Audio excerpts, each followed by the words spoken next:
Afternoon, guys. Hope everyone's good. Hope people have been doing plenty of work at home. Remember, you can share them on the year 3 number if you'd like to text me any of the work you've been doing to show me what you've been up to. That'd be great. All right, we are on to dreams. Okay. The big friendly giant was seated at the great table in his cave and was doing his homework. Sophie sat cross-legged on the tabletop nearby, watching him at work. The glass jar containing the one and only good dream they had caught that day stood between them. The BFG, with great care and patience, was printing something on a piece of paper with an enormous pencil. "What are you writing?" Sophie asked him. "Every dream is having its special label on the bottle," the BFG said. "How else could I be finding the one I'm wanting in a hurry?" "But can you really and truly tell what sort of a dream it's going to be simply by listening to it?" Sophie asked. "I can," the BFG said, not looking up. "But how? Is it by the way it hums and buzzes?" "You is less or more right," the BFG said. "Every dream in the world is making a different sort of buzzy hum music, and these grand swashbuckling ears of mine is able to read that music." "By music, do you mean tunes?" "I is not meaning tunes." "Then what do you mean?" "Human beings is having their own music, right or left." "Right," Sophie said. "Lots of music." "And sometimes human beings is very overcome when they is hearing wondrous music. They is getting shivers down their spindles." "Right or left?" "Right," Sophie said. "So the music is saying something to them. It is sending a message. I do not think the human beings is knowing what that message is, but they is loving it just the same." "That's about right," Sophie said. "But because of these jump squiffling ears of mine," the BFG said, "I is not only able to hear the music that the dreams is making, but I is understanding it also." "What do you mean, understanding it?" Sophie said. "I can read it," the BFG said. "It talks to me. It's like a language." "I find that just a little hard to believe," Sophie said.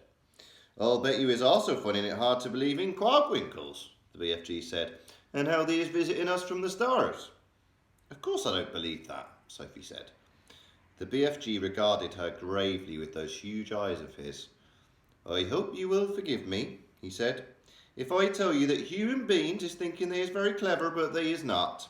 They is nearly all of them not muchers and squeak pips." "I beg your pardon," Sophie said. "The matter with human beings," the BFG went on, "is that they is absolutely refusing to believe in anything unless they is actually seeing it right in front of their own schnozzles. Of course quackwinkles is existing. I is meeting them oftenly. I is even chittering to them." He turned away contemptuously from Sophie and resumed his writing. Sophie moved over to read what he had written so far. The letters were printed big and bold, but they were not very well formed.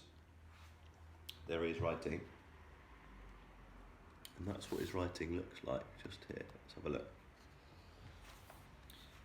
"This dream is about how I is saving my teacher from drowning. I is diving into the river from a high bridge and I is dragging my teacher to the bank and then I is giving him the kiss of death." "The kiss of what?" Sophie asked. The BFG stopped writing and raised his head slowly. His eyes rested on Sophie's face. "I is telling you once before," he said quietly, "that I is never having a chance to go to school. I is full of mistakes. They is not my fault. I do my best. You is a lovely little girl, but please remember that you is not exactly Miss Know Everything yourself." "I'm sorry," Sophie said. "I really am. It's very rude of me to keep correcting you." The BFG gazed at her for a while longer, then he bent his head again to his slow, laborious writing. "Tell me honestly," Sophie said, "if you blew this dream into my bedroom when I was asleep, would I really and truly start dreaming about how I saved my teacher from drowning by diving off the bridge?" "More," the BFG said. "A lot more. But I cannot be squibbling the whole grope flunking dream on a titchy bit of paper. Of course there is more." The BFG laid down his pencil and placed one massive ear close to the jar. For about 30 seconds he listened intently. "Yes," he said, nodding his great head solemnly up and down. "This dream is continuing very nice. It has a very dory hunky ending." "How does it end?" Sophie said. "Please tell me." "You would be dreaming," the BFG said, "that the morning after you was saving the teacher from the river, He was arriving at school and he was seeing all the 500 pupils sitting in the assembly hall and all the teachers as well. And the head teacher is then standing up and saying, I is wanting the whole school to give 3 cheers for Sophie because she is so brave and is saving the life of our fine arithmetic teacher, Mr. Figgins, who was unfortunately pushed off the bridge into the river by our gym teacher, Miss Amelia Upscotch. So 3 cheers for Sophie.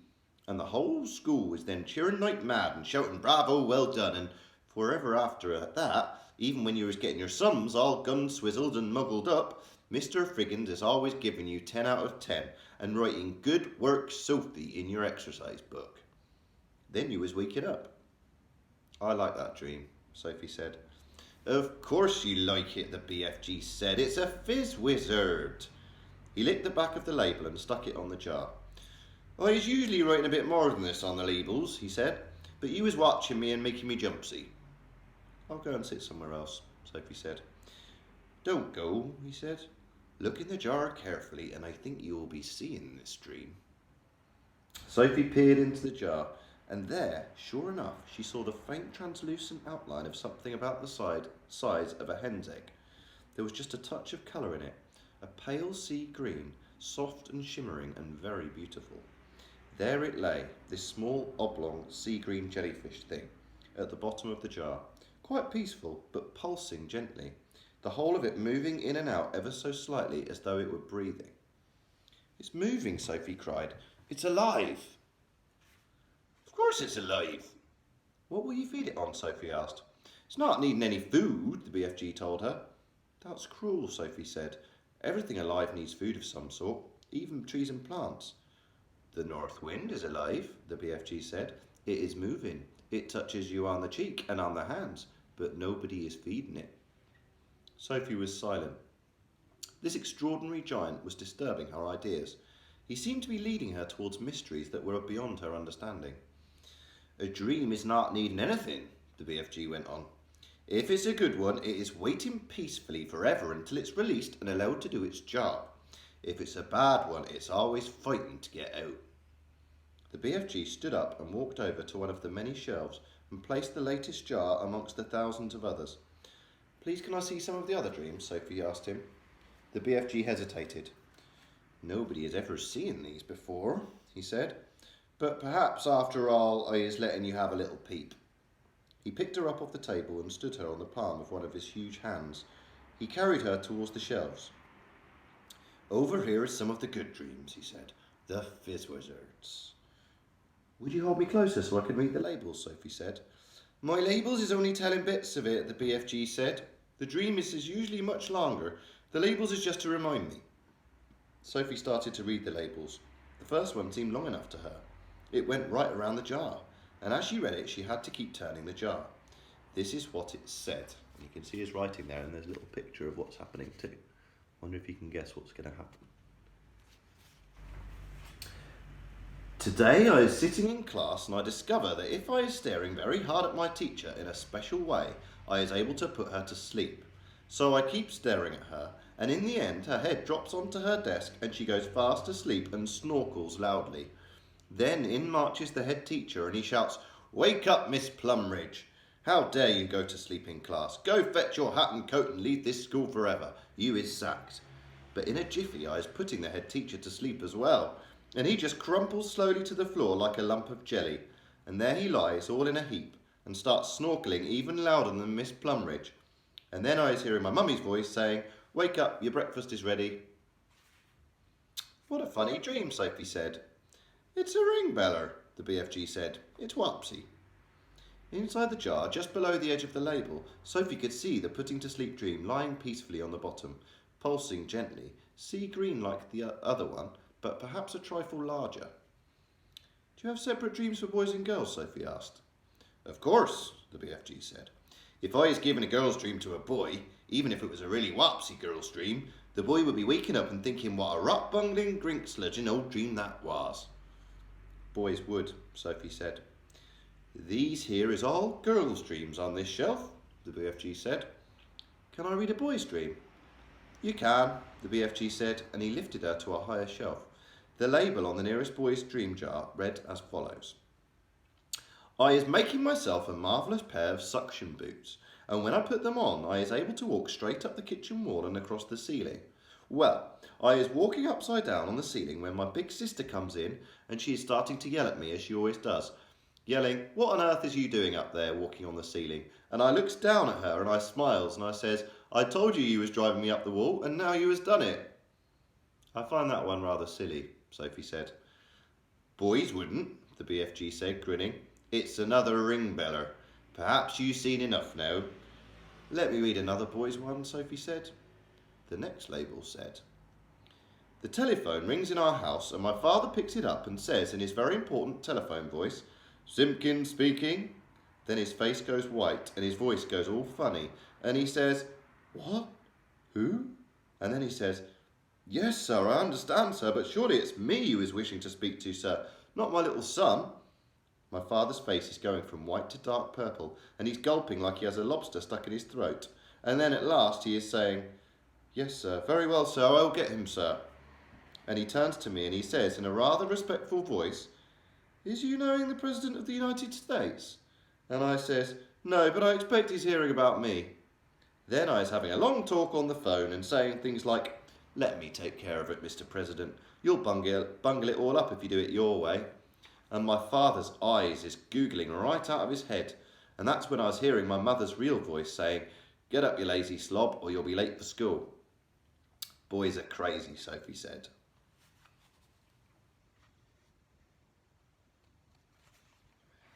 Let me read this next one. Sophie started reading the next label. "I is having a bath and I is discovering that if I press quite hard on my tummy button, a funny feeling comes over me and suddenly my legs is not there nor my arms. In fact, I has become absolutely invisible all over. I is still there but no one can see me, not even myself. So my mummy comes in and says, 'Where is that child? He was in the bath a minute ago and he can't possibly have washed himself properly.' So I says, 'Here I is.' And she says, 'Where?' And I says, 'Here.' And she says, 'Where?' And I says, 'Here.' And she yells, 'Henry, come quick.' And when my daddy rushes in, I was washing myself, and my daddy sees the soap floating around in the air. But of course he's not seeing me, and he shouts, 'Where are you, boy?' And I says, 'Here.' And he says, 'Where?' And I says, 'Here.' And he says, 'Where?' And I says, 'Here.' And he says, 'The soap, boy, the soap. It's flying in the air.' Then I press my tummy button again, and now I is visible. My daddy is squiffy with excitement and he says, 'You is the invisible boy.' And I says, 'Now I is going to have some fun.' So when I is out of the bath and I've dried myself and I put on my dressing gown and slippers and I press my tummy button again to become invisible and I go down into the town and walk in the streets.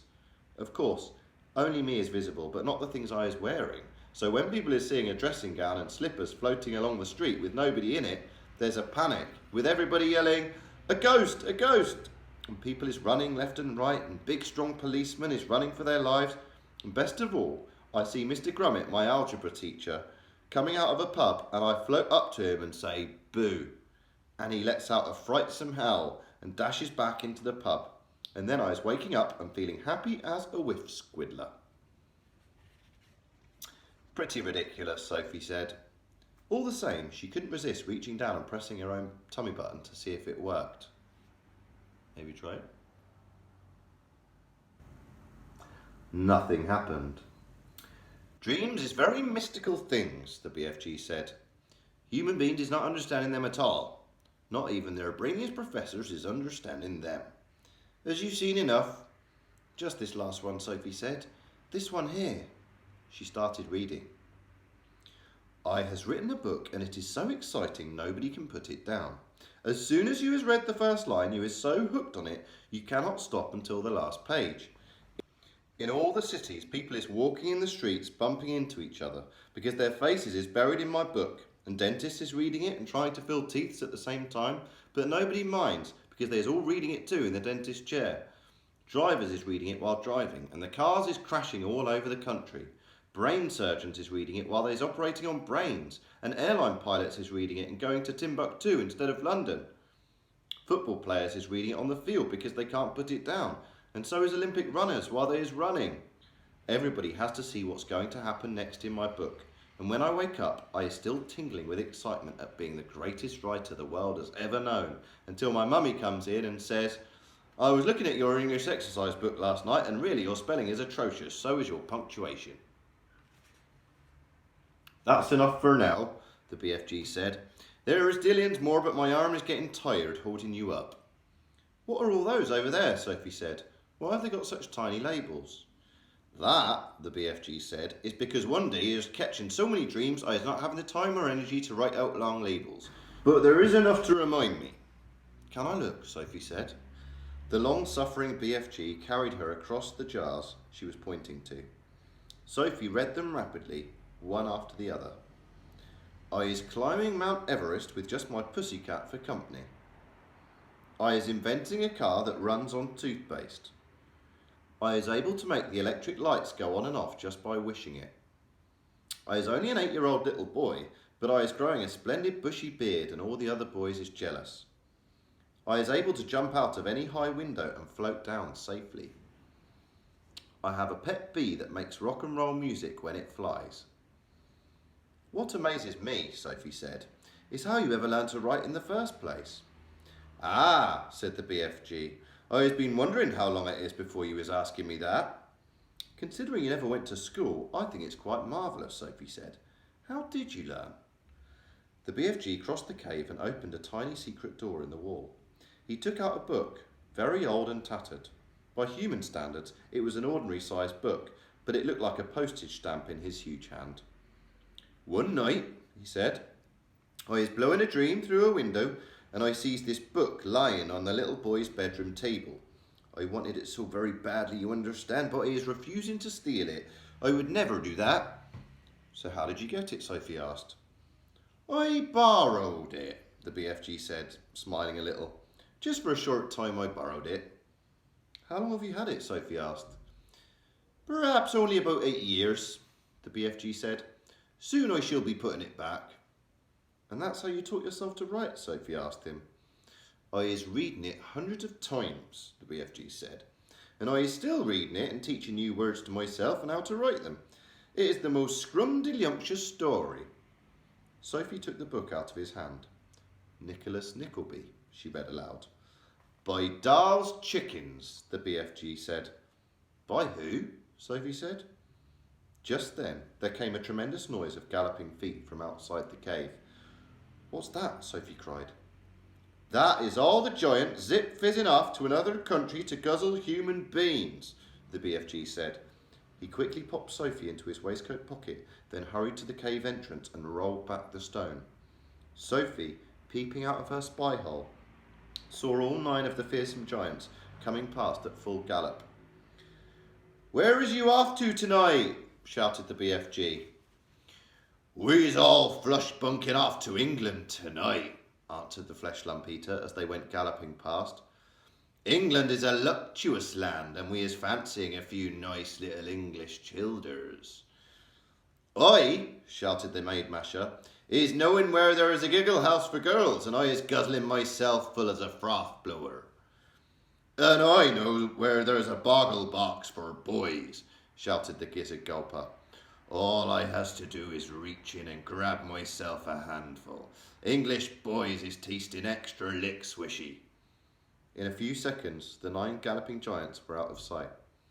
What did he mean? Sophie said, poking her head out of the pocket. What's a giggle house for girls? He is meaning a girls' school, the BFG said. He will be eating them by the bundle. Oh no, cried Sophie. And boys from a boys' school, cried the BFG. It mustn't happen, Sophie cried out. We've got to stop them. We can't just sit here and do nothing. There's not a thing we can do, the BFG said. We is helpless as horse feathers. He sat down on a large craggy blue rock near the entrance to his cave. He took Sophie from his pocket and put her beside him on the rock. It is now quite safe for you to be outside until they is coming back, he said. The sun had dipped below the horizon and it was getting dark. The next chapter's called The Great Plan. We've absolutely got to stop them, Sophie cried.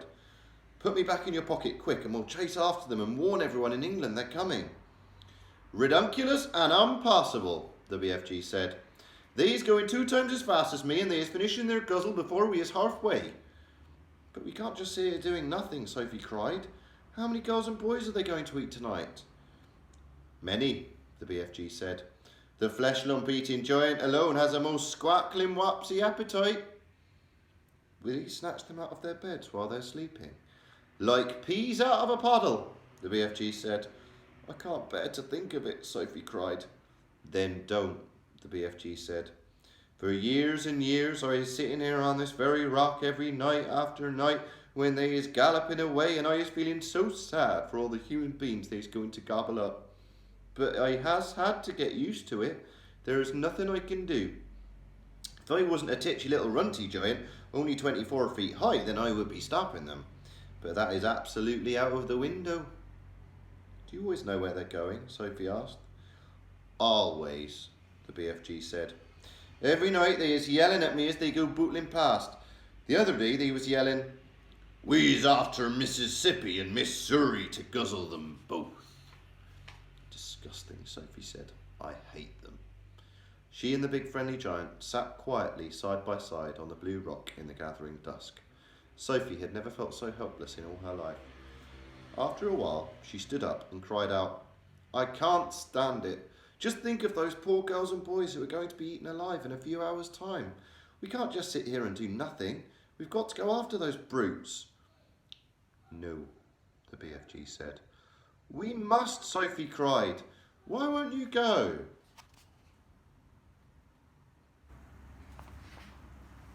The BFG sighed and shook his head firmly. I has told you 5 or 6 times, he said, and the third will be the last. I is never showing myself to human beings. Why ever not? If I do, they will be putting me in the zoo with all the jiggy raffs and catty piddlers. Nonsense, Sophie said. And they will be sending you straight back to an orphanage, the BFG went on. Grown-up human beings is not famous for their kindnesses. They is all squiffle rotters and drink sludgers. That simply isn't true, Sophie cried angrily. Some of them are very kind indeed. Who? The BFG said. Name one. The Queen of England, Sophie said. You can't call her a squiffle rotter or a drink sludger. Well, the BFG said, you can't call her a squick peep or a not muncher either, Sophie said, getting angrier and angrier. The flesh lump eater is longing dearly to guzzle her up, the BFG said, smiling a little now. Who? The Queen? Yes, the BFG answered. Flesh lump eater says he has never eaten Queen and he thinks perhaps she has an especially scrumdiddlyumptious flavour. How dare he? Sophie cried. But Flesh lump eater says there's too many soldiers around her palace and he doesn't dare try it. He better not, Sophie said. He is also saying he would very much like to guzzle one of the soldiers in his pretty red suit, but he's worried about those big black furry hats that he's wearing. He thinks they might be sticking in his throat. I hope he chokes, Sophie said. Flesh lump eater is a very careful giant, the BFG said. Sophie was silent for a few moments. Then suddenly, in a voice filled with excitement, she cried out, I've got it. By golly, I think I've got it. Got what? Asked the BFG. The answer, cried Sophie. We'll go to the Queen. It's a terrific idea. If I went and told the Queen about these disgusting man-eating giants, I'm sure she'd do something about it.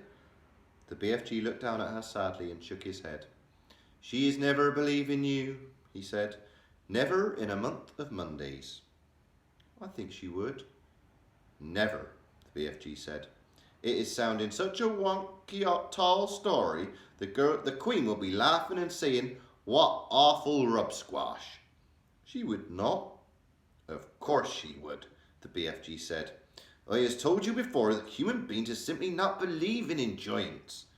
Then it's up to us to find a way of making her believe in them, Sophie said. Ooh, what a cliffhanger. I wonder if they'll find a way. See you tomorrow, guys.